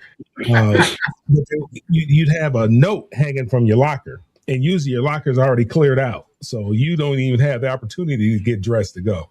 That's how you know you're getting cut. You come to the practice facility, your stuff is gone, and there's a little note up there. Go see coach or whatever, and they give you your walking papers. Well, the day of the cut down, I didn't have a note there. I'm really, and so I'm waiting around to put my stuff on. My stuff is still in my locker, so I'm waiting around like, dang, I know. Okay, maybe 15 minutes go by. I go ahead and get dressed. I'm walking to meetings, and Norv Turner. I passed Norv Turner. We're walking. We pass each other, and then we pass each other, and he turns around. Hey, Mel. Hey, coach needs to see you. Because I'm getting ready to hit. I'm heading to practice. Okay, coach needs to talk to you. And that's how I found out. I didn't get the note. Normally, you get the little note and your stuff is gone. But there's never a convenient way to get, to lose your job. Yeah, it would have been nice if it wasn't in front of a player. I don't know if it exactly happened like that. I can't see the guy being that cruel and that unprofessional and just saying, hey, get on out of here while he was doing an exit interview. But who knows? Maybe he just was fed up with him and he did do it that way. But, it's the Miami Dolphins. Come on, man. Give them. It's toxic over there, Mel. It really is. I haven't worked with them. Maybe he did do that. I don't know, but the it's guy's the Miami Dolphins. I know it's a cruel world, but too. we're talking the Miami Dolphins. Miami Dolphins number none. Oh, well, for all you maybe he did. Maybe all right, we'll leave it at that. Okay, Marvin. Man, it's a cold world. Listen, Stephen Rawson had enough. That's what that means. He had enough. And for him to walk into that meeting, interrupt the meeting, to let the dude know he's fired, that's cold. You don't do that to the head coach. You sit him down in your office and or the GM, when you go through his agent, you don't do that in front of a player. So that just tells you, man, he was fed up. He didn't had enough. And that's what it comes down to. Just no emotion, no love. Take your little buyout, make your whatever he's gonna get, and get on. But yeah, that's cold, man. Okay, Ben. Yeah, Stephen Ross. He don't have the best. He do not got the best track record in the National Football League, especially from players that came through there talking about how he is. They was like, look, man, we know you the owner, but it ain't like you good at what you do. You just own. And if that is how he done it, you don't got to do that. Like, if you're gonna get rid of him, get rid of him. And Mel, when I was with the Bucks, I'm there. I was all hurt during training camp or whatever. I make the team or whatever. And John Gruden was the head coach. We play Atlanta at home, second game of the year. And this, I go watch the film on Monday. And on Tuesday, the off day, I'm driving around and my brother tell me, man, you just got cut. Man, what you talking about? Just got cut. I just talk about. I drive back home. ESPN bottom line. I'm like, Dan Troop got cut. I'm like, what Dan Troop they talking about? Dang, they let me go. And the crazy part about that is, I'm thinking that John gonna call me and say, hey man, nothing. I'm talking about crickets. I'm talking about. Then I go to the Raiders. And Lane Kiffin is the head coach. I don't even know. It took me like 10 minutes to realize he was a head coach. Because I don't really know. I know Money Kiffin. I know his dad. I don't know. I said, who's Lane? And he's looking at me. I'm looking at him. And then, I make the team. And then I get hurt. And then I done learned the game, all. So when the trainer come to me and say, hey, man, and we got a game and we could you go? Nah. I said, nah, like 11 weeks in a row. Then finally, Tom Cable, the head coach, he said, I guess he started walking around the facility like, he was like, hey, man, tell me to cut the ball. And he's like, man, yeah, you done. You done. So I was like, all right, you know what I'm saying? So I parlayed that thing for about, I was in Oakland longer than Lane. I was in Oakland longer than Lane. I don't know what noise they're trying to get you on film. As soon as they got you on film, you're going to get cut. Yeah. No. I never went out there, and I'm in the team photo though. So when my kids be like, Daddy, did you actually get out there? Nope, but I'm in the team photo though. 2008. Now I'm in high school. I didn't know we had any noise in the background. I wanted to hear what Ben had to say. Hopefully, it's no longer there. Okay, great stuff. Okay, Tommy, you have the last word on this. Yeah, well, it speaks to the dysfunction of the Miami Dolphins. They had a terrible season, and it took it till then to come to a head. They should have known a long time ago which direction they were going. Stephen Ross is from Michigan, so what do you expect from a Michigan guy? Oh, there you go. I was waiting for that one. Okay, that's a shot from Danny. Okay, all right. Uh, that's all you have to say, Tom. Because if you say any more, then it would ruin the quality of the message that you normally send. Well, we talked about this story before, and we're going to talk about it again. He's back. Desmond Watson is back in the United Football League to get a second chance. He's 6'6", 464 pounds. He's obviously the former Florida Gator. Will get an opportunity to make his comeback for the DC Defenders. He actually logged a higher vertical leap than Johnny Brown at 25. I think 25, is it 25 feet or 25? I don't know what it is, versus 24.5. Go ahead, Jeremy, pick up the story from there. Well, Desmond Watson returning to the football field is like somebody dropping a freight train on it. The guy's a one-man physics lesson. Offensive linemen rethink their life choices trying to stop him. Runners don't run around him. They try to survive him.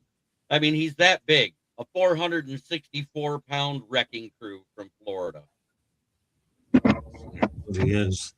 Okay, Candy.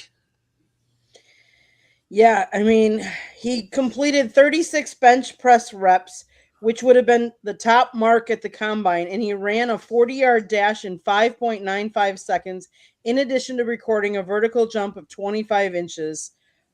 He impressed at his pro day. He is big, and he is heavy, and he is a wrecking ball. I wouldn't want to be lining up against him. No, but I'm glad the kid getting another chance anyway. The Football League, that's what makes these leagues a good league. Mel? Yeah, I think it's great for him. Did he run that? They had a combine for the NFL, and he did those numbers there. Yes. It sounds like he's in shape a little bit. I don't know what he ran at his pro day, but the throw 225 up 35 times. I mean, I don't know how big you are. That's impressive. I know, when we did it, I did it 28 times, but so another that's impressive. I mean, I'm happy for the kid. He gets an opportunity to continue to live his dream, and who knows, maybe he'll cut a little bit more weight if that's what you're looking for him to do. Because running around with that kind of weight, 460 pounds, man, that's a lot of weight. 400 pounds, whatever, that's a lot of weight. That's a lot of wear and tear on your heart, wear and tear on your joints. I mean, I just like to see him active because, God forbid if he wasn't active, who knows what he'd balloon up to, 500, 600, I don't know. But I'm happy for him that he's getting an opportunity to pursue his dream. Yeah, that's what leagues like the United Football League are there for. Give him another chance to try to get it right. He'll have 10 games to figure it out, and hopefully he re-lands someplace else. Marvin? Yeah, for me, it's just a safety health issue. Big guy like that. Listen, when I played in the league, I remember when Corey Stringer passed away. That was horrible. Big guy in the sun. And, they just want to make sure this guy can go out there and compete at a level that's going to make sense for him health-wise and get his weight down. That was really a lot of the conversation, I think. Is he too big to play? I don't think so. I think this guy's been playing big his whole life, to be honest with you. I think his body's probably accustomed to that, and he can get in shape for his size, But, I just want him to be healthy. I have no doubt that he could probably be dominant or at least have impact, and we'll see what happens. Healthy and 450, they don't go together. Yeah, I agree with you. So it doesn't feel right. Go ahead, Jeremy.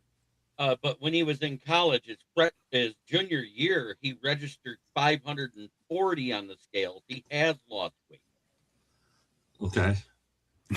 Okay. Well, he still has some work to do, but he's in the United Football League. Hopefully get some of that back. All right.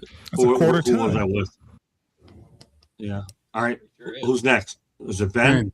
Yeah. I mean, obviously, I'm a big fan of Big Dad's, being a former Florida Gator myself. I think the thing about Big Dad's is, and I know he's heard this a lot, man, it's got to be important to you to not just get your weight down, but keep your weight down. Because the thing about it is, most guys don't get opportunities that are in great shape, that can run, that can jump, that they, once they cut from anything, that's it. And they stay in the weight room. They stay eating right. They stay getting their rest, and they never hit a phone ring again. Big Dads will not be able to look back on his career and say, I did not get every opportunity. The University of Florida gave him an opportunity. He lost all the weight, and they told him, look, this is going to be a part of your life for the rest of your life, football or not. It's going to be a part of your life. And I think for Big Dads, it's going to be, man, forget football, man. How long do you want to live? And how do you want to live, youngin? So I'm rooting for Big Dads, right? Big Dads got to, listen, Big Dads wore number 21. I don't know if them numbers were small or he was just real big, but it's just the University of Florida gave you an opportunity. Then the Tampa Bay Bucks get you as a free agent, cut you and bring you back. And I don't think they were doing it for no publicity stunt. Tampa don't need no publicity. Florida don't need no publicity. But at this point, somebody is saying, hey, man, I'm going to take a chance on this young man. Right. I'm gonna give him an opportunity. And, yeah, I'm rooting for him as well. I mean, football is one of those games where you play it as long as you can. But I think for Dads, it's going to be, how do you want this thing to be? How do you want this thing to end up? Because people watching you to see how well you play, but they watching you to see, hey, man, got to get your lifestyle right. And hopefully he will. I mean, this is coming from a non-judgmental place. I'm not judging Big Dads at all. Like you mentioned, man, Big Dad's probably been big his whole life. Like, hey, man, he's been Big Dads. He's like, man, your real name is Desmond? Yeah. But, it's just Big Dads. It's all good. It's just, so, yeah, I'm rooting for him, man. And like I say, most guys don't get an opportunity past high school. He's got to go to Florida, Tampa, twice. Now he's in the 90 Football League. So, hopefully, man, he'll make the best of it. Tommy. Yeah, the guy's cursed with a weight problem. I feel sorry for him. I don't think he's ever going to be a player. It makes me think of a guy from San Diego State in the 70s. His name was Tuffy Avi, 6'8", 400-pound Samoan when Don Coryell was there. And Coryell couldn't get him to lose any weight. They couldn't even weigh him on their scale at the athletic department. They had to take him to some place where they weighed take him to the post office. Yeah. And no, I'm serious. That's what they used to do at UCLA. Yeah, and he couldn't play because he couldn't lose the weight.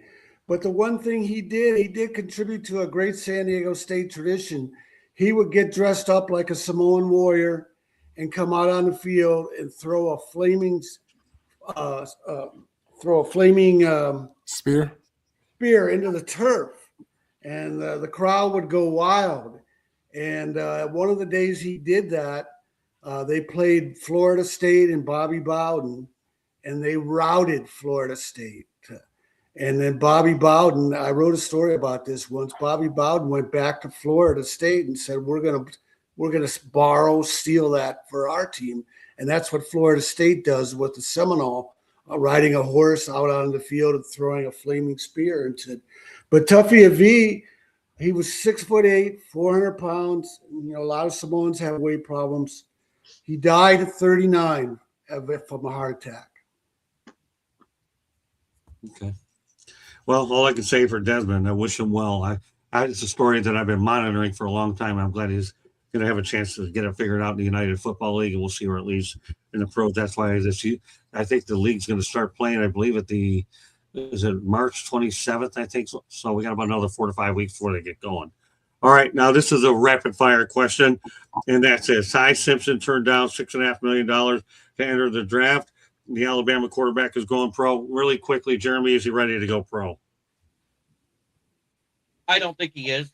I think he still needs work. This was the first time you saw him play for any length of time with Alabama, and I just think he needed another year in college. But hey, if he wants to turn down the 6.5 and go pro, you can't knock him for it. I just hope nobody grabbed him in the first round and expect him to start right away and be good. Okay, that's fair enough. Candy? I would say no. In 2022, he only was in 4 games. 2023, 6. 24, 6. 25 was when he first had 15 games underneath his belt. I think he needs another full season. Mel?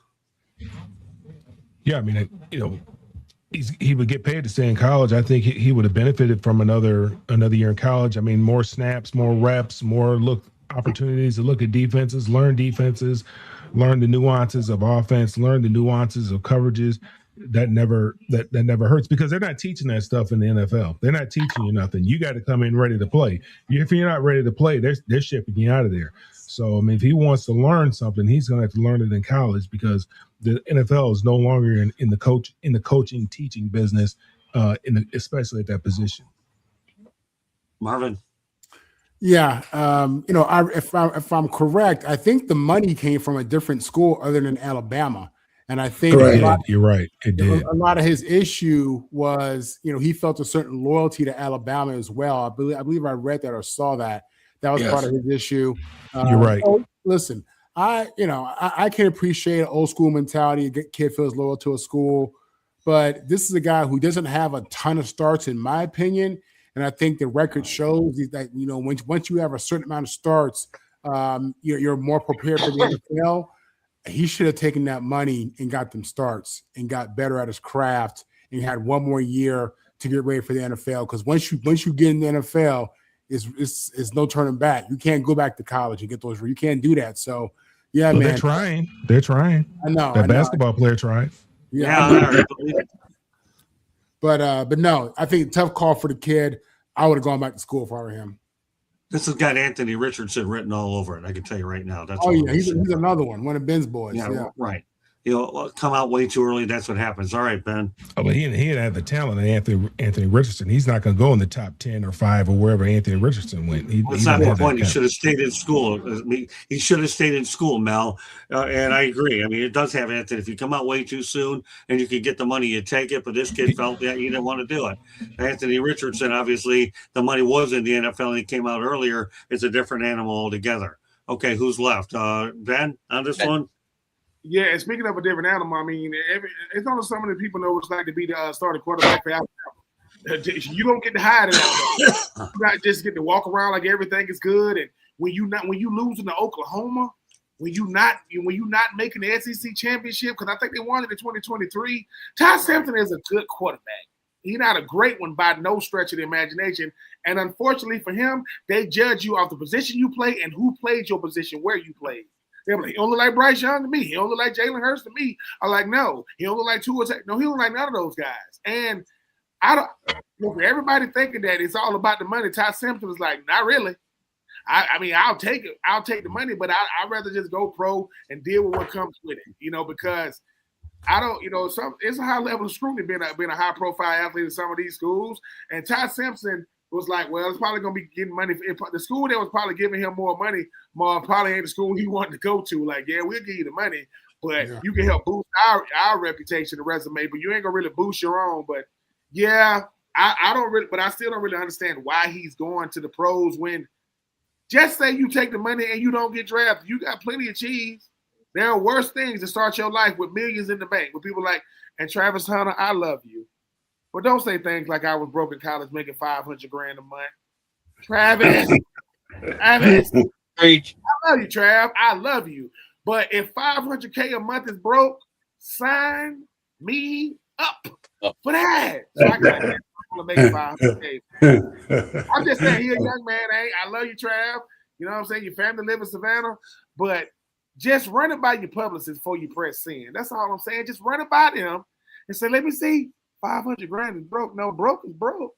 Broke is broke. In 2026 and 5, broke is broke. Because I mean, when I be going to the grocery store, I'm like, hey man, did y'all just get these chickens like from the hen house? Or did they just came out the God goodness, man. I'm just trying to get a carton of eggs, some milk. I got to call my financial advisor and say, man, do you approve this? Do you approve this before I swipe? But yeah, but Ty, hey man, you're gonna probably go to the Jets, young man. I'm telling you, you're gonna end up with the Jets or the Browns and be like, the grass is only green during the summertime, son. It ain't green right now. The only green grass in America is at the White House. That's it. Everybody else I don't know what color it is. Great stuff, man. That was pretty good. Tommy, follow that one. Hey, I was a college kid. I remember walking across campus once and a $20 bill blew by right in front of me and I stepped on it and I thought I was all set for the weekend. I had 20 bucks in my wallet.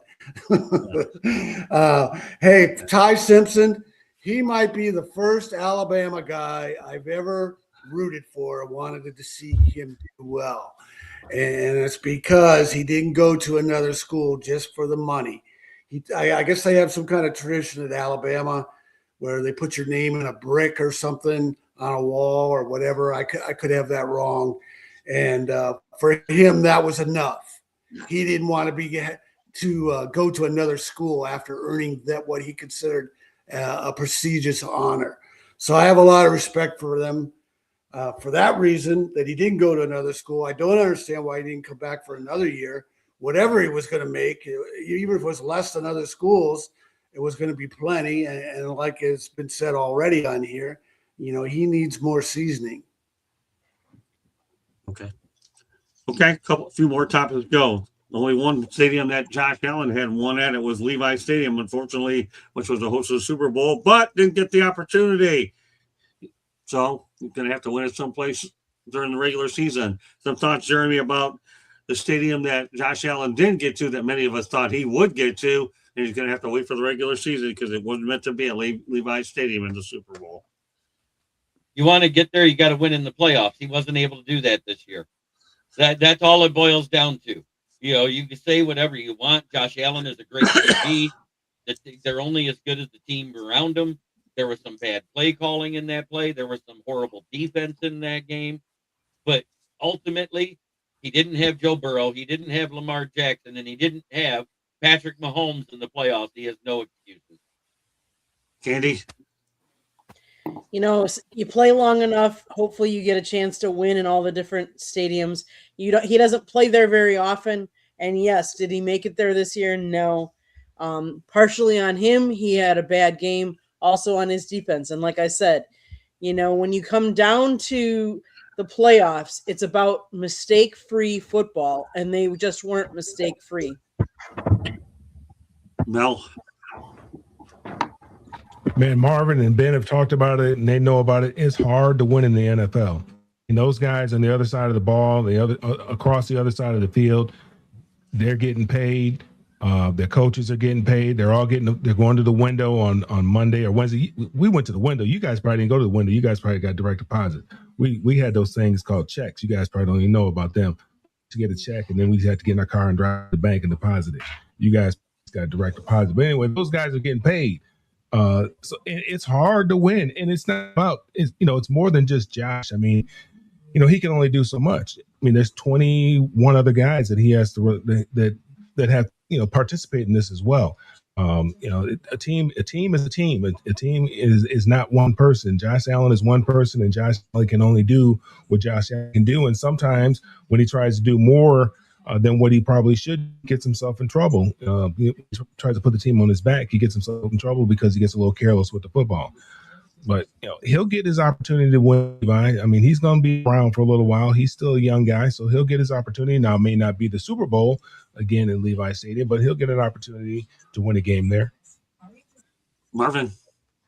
Listen, if he was going to do it, this was the year. No Lamar Jackson, no Joe Burrow, no Pat Mahomes in the playoffs. There was opportunity there for him to come out the AFC and end up in San Francisco. And it was tough, man. And he realizes that, and they realize that. And this was definitely a blown opportunity. With that said, he's a young veteran quarterback, MVP. That organization, I believe, is committed to him and his growth. And I think at some point he will definitely hold up a trophy. I think he's good enough, and I think his organization is committed to him. So yeah, but this was the year to do it in AFC, because next year you get all those quarterbacks back, and it's it's murderous. Yeah, wasn't meant to be this year at Levi Stadium for him, that's for sure. Ben? Yeah, I agree. I mean, this was the year to do it. The thing about Josh Allen is a media darling. Josh Allen is one of the faces of the league. Josh Allen has created something that's hard to do. He's created expectations for himself and his team outside of Buffalo. And when he doesn't get it done, I don't think he gets enough scrutiny, but he's going to get highly scrutinized because he doesn't lack anything. Josh Allen has the most rushing touchdowns for a quarterback in NFL history right now. He has more than Steve Young. He has more than Cam Newton. He has more than Michael Vick. He has more than Lamar Jackson and Jalen Hurts. Here's gonna be Josh Allen's problem. Josh Allen is looked at by his team or his or decision makers like Aaron Rodgers was all those years in Green Bay. They're not giving him number one receiver. You're not gonna win like that. He's a good enough player to get you there. But you saw what just happened to Drake May, right? You got to have a guy that can take it off the top. He got an all-pro running back and Cook. He got that, right? He got a defense. But, and I know that Joe Brady just got there, but the thing about it is this. The greats won it all. Boomer Esiason has an MVP. Boomer Esiason hasn't been a first-team All-Pro. I am not saying Josh Allen is Boomer Esiason. I'm just saying he got an MVP. And sometimes, right, MVPs means I was the best player in football that year. I mean, Matthew Stafford just won MVP. What is he, 37, 38? So quarterbacking is the new MVP award anyway. They ain't even looking at nobody else because if we're looking at the right way, Myles Garrett was the MVP. But that's another, like I said, another conversation for another day. In my opinion, Josh Allen is about as good as a football player could be. But we don't judge you off a regular season award, and we sure don't judge you off of NFL honors awards. We judge you off winning it all. If the only reason why Eli Manning is considered a Hall of Famer, the only reason he is even, well, two reasons. He's a Manning. But the second reason is because he won Super Dupers. Because his regular seasons were, woo. It's not just because he won Super Bowls, it's who he beat. What is his name? Jim Lampert or whatever name. He said, it's not how many fights you had, it's who you fought. Well, here's the thing about Josh Allen. Every time he fights somebody that can swing back, he get knocked out every time. So I think he's going to get him one, but I don't want to get one by default. I don't want to win when everybody else is gone. You know, the Detroit Pistons, I love Michael Jordan, but by the time he beat them, they was old. Lambert and those guys, that guy, no. And I'm just saying, love Mike. And Mike finally beat them Pistons, but Dumas and Lambert and Isaiah, they were old. They were old by then. Just saying.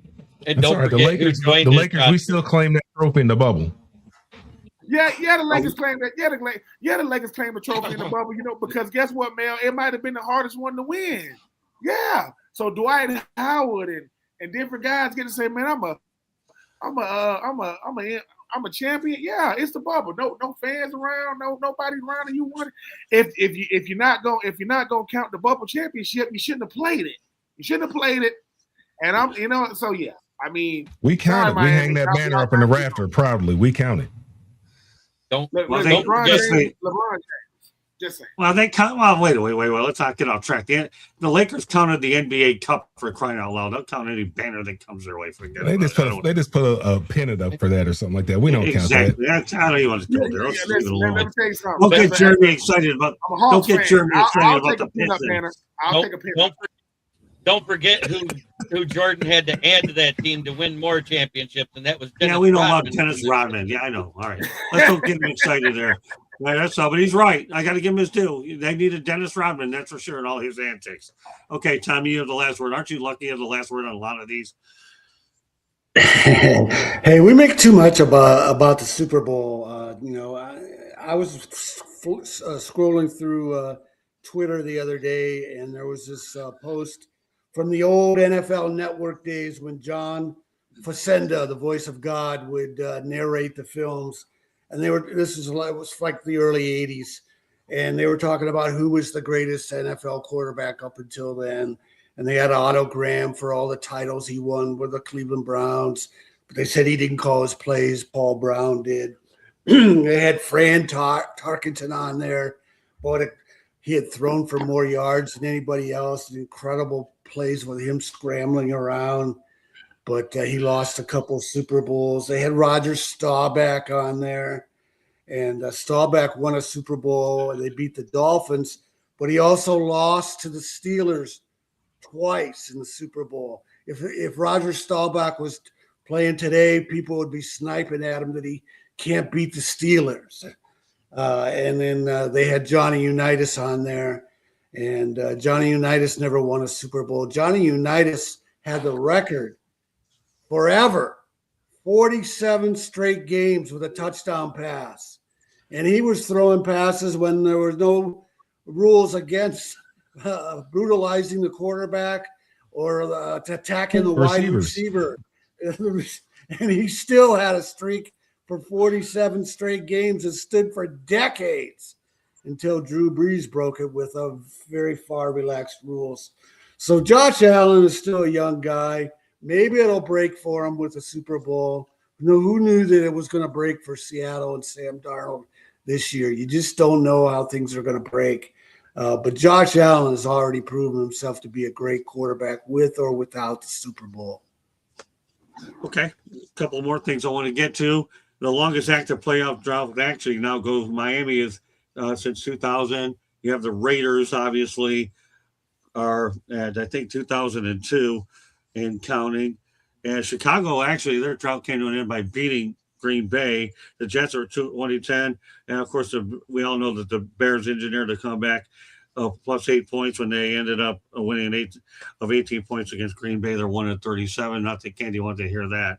But so, all right, let's just talk, Candy, really quickly about the droughts here. The Bears are off the list, but yeah, Miami, the Raiders, and the Jets left. Which one of these gets off the schneid? This is rapid fire. I have not one other topic I want to get to, then we go to parting shots.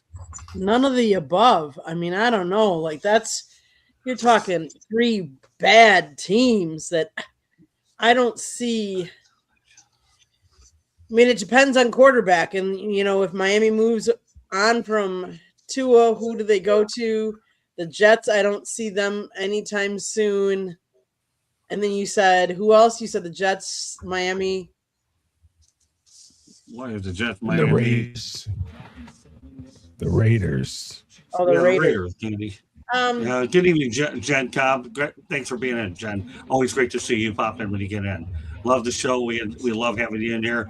I'm glad you're thinking about us. God bless, Jen. Appreciate it. I guess maybe the Raiders if I'm gonna pick a team out of those three.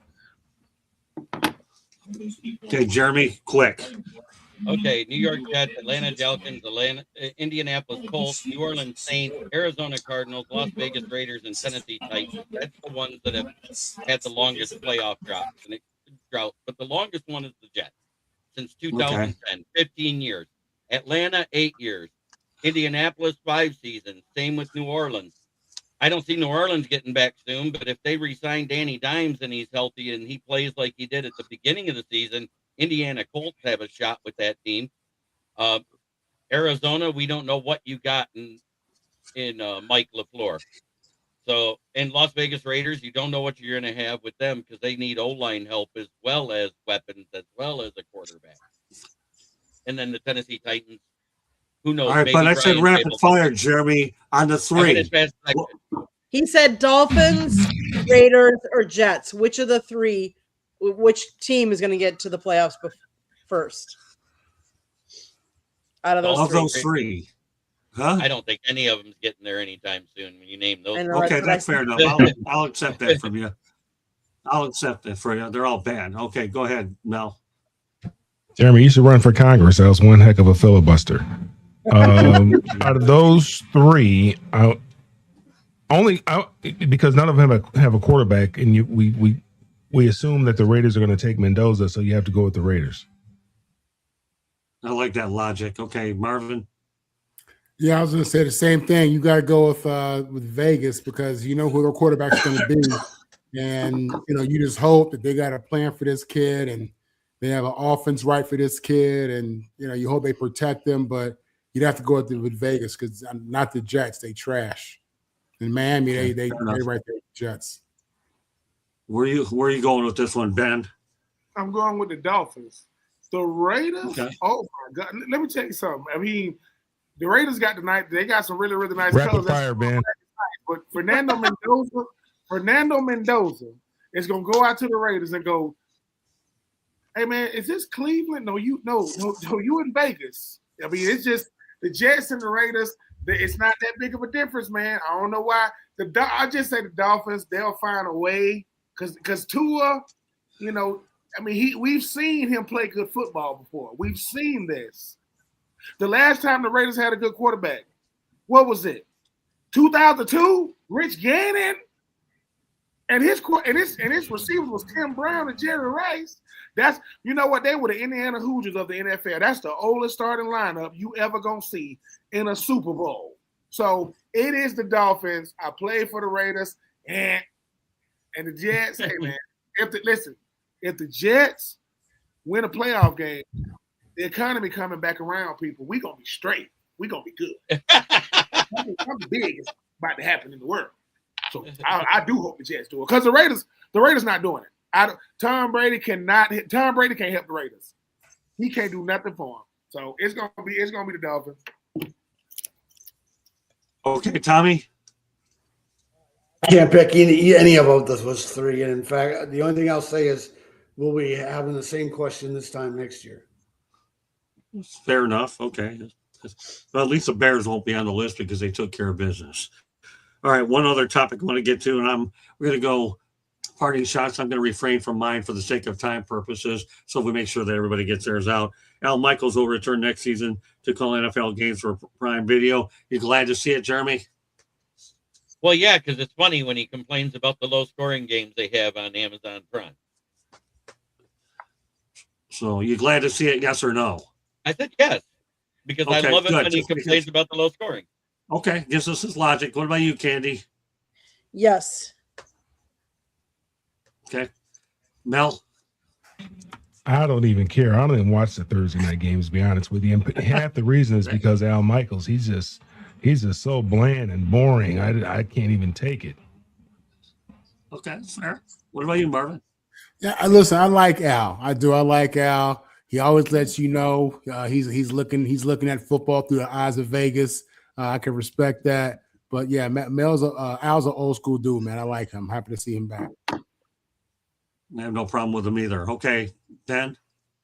Yeah, man, I can have one more year of Al Michaels, Mr. Don't Eat Vegetables himself, right? Did he say he don't eat vegetables? He's never ate a vegetable in his life. That's incredible. What do he eat? Like, if you don't eat vegetables, like, what do you eat? Hey, man. So another year, once again, we talk about recycled coaches. I mean, when you talk about people like Al Michaels, why is he saying he come back for one more year? He gonna come back for one more year for the next 10 years if he can. Hey man, he wanted the best at it, man. Congratulations to him.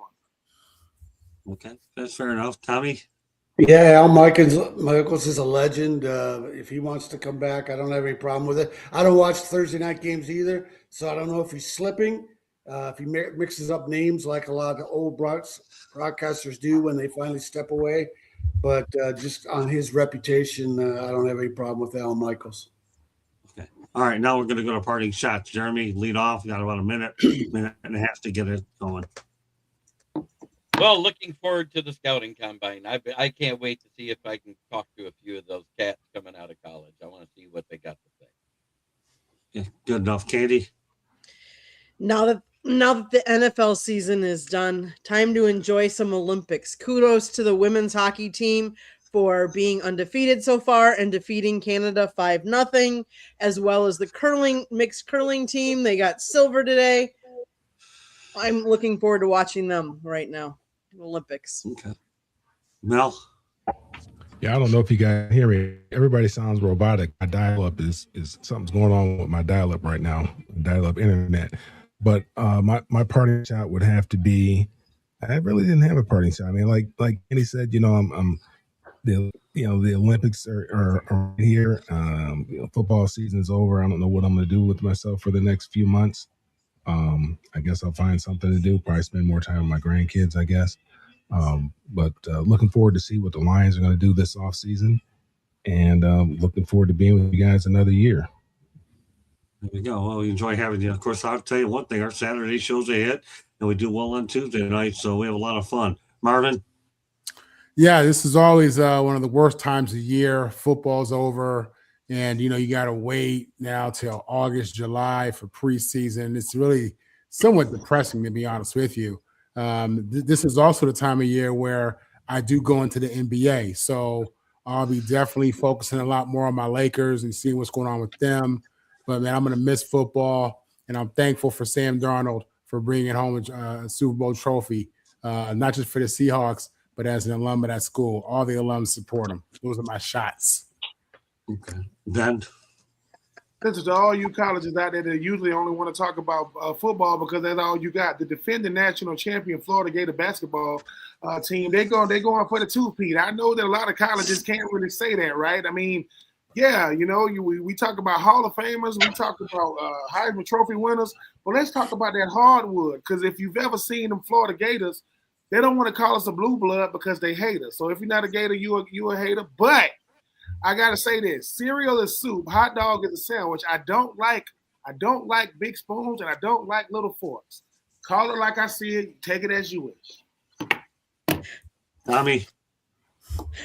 With Kenneth Walker winning the Super Bowl MVP, there's only one school that has had a world championship MVP in 4 sports. Kenneth Walker, Michigan State football. Magic Johnson, Michigan State NBA championships. Kirk Gibson, Michigan State World Series MVP. And Duncan Keith, NHL MVP for the Chicago Blackhawks. One school has all 4, Michigan State. Great stuff. Okay, with that said, Tom, you're not done. Why don't you let everybody know how they get a hold of you? TomShanahan.report. Find me on Twitter at Shanny4055, SHANNY4055. Okay, Ben? It's at True Benjamin on X, at being True84 on all other social media, outlets. Just enjoying myself. I mean, I'm gonna keep saying this.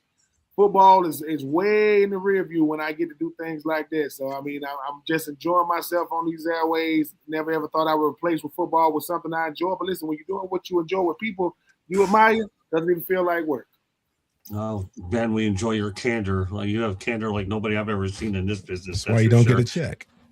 Yeah, he's got candor and he's got a hat for the ages. Okay, but that's it. All right, Marvin, go ahead. You and I have our show tomorrow. You're in for a doubleheader with me, but let everyone know how to get a hold of you. Yeah, it's Marvin Power III on the internet. Marvin on the mic is my handle. You can catch me 5 shows a week with the South Florida Tribune, and you can catch me on multiple days with Locked On USC. Okay, Mel. You can find me on all social media at Mel Farr Jr. Follow what we have going on for the youth here in Georgia and also in Michigan, Mel Farr Superstar Foundation.org. Jeremy. Well, of course, you can find me right here on the South Florida Tribune every Thursday night on Fire Up, occasionally right here on Inside the Pigskin. You can also find my writings on the SouthFloridaTribune.com. And you can find me on my channel, which is Kneecap Biting with the Motor City Lions, where I go live every day giving up Lions news Monday through Friday. Wednesday nights, my NFL Roundtable Talks. Friday nights with the Lions Fan Cave Chat. Very good. Okay, Candy, take us the rest of the way.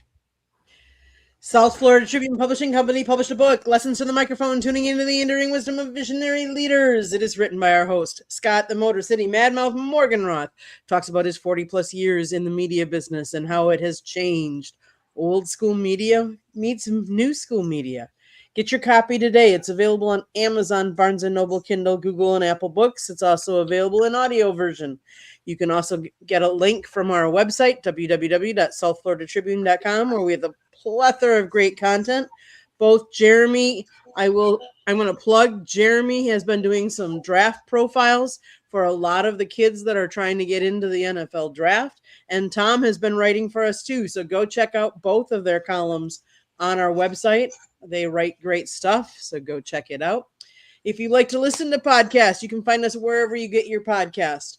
Again, Monday nights we talk baseball, Tuesday nights football, Wednesday nights on Sports Exchange. You never know what Scott's got up his bag of tricks. Thursday night on Fire Up, you can come over to the Country Club, and Jeremy and I host the show, so come watch what we have in store.